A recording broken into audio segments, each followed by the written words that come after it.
think for humans directly, that's likely to be a minor effect.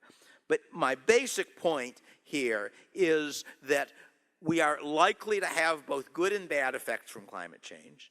There isn't, contrary to the popular wisdom, a good reason to expect the net effects to be bad. There's some reason to expect them to be good, but not very strong. There is no good reason to expect them to be very bad, which is what most of the rhetoric suggests.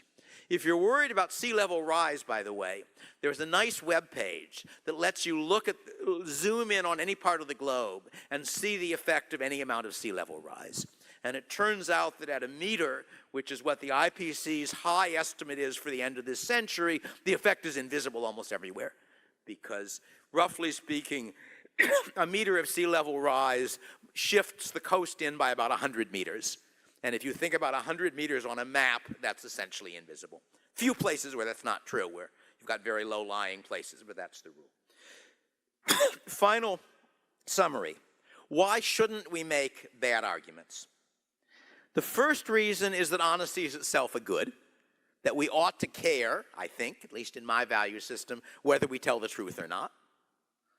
The second reason is that bad arguments appeal to stupid people and drive away smart people.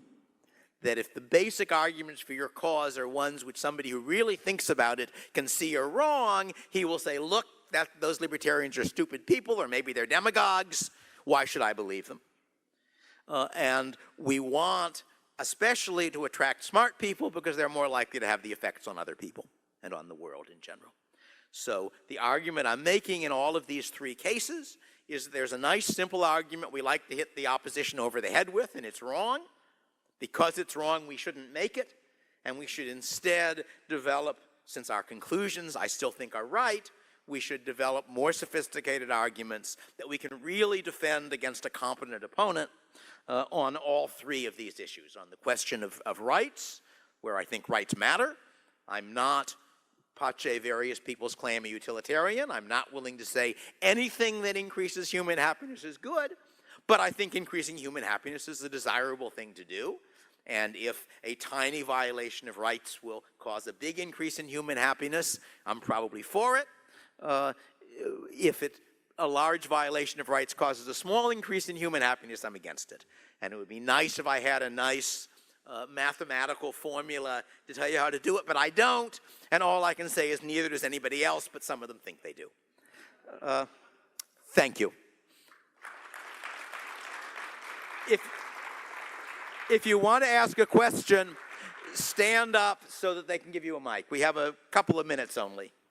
Somebody pass the mic to this person. If they don't pass you the mic, just speak loudly.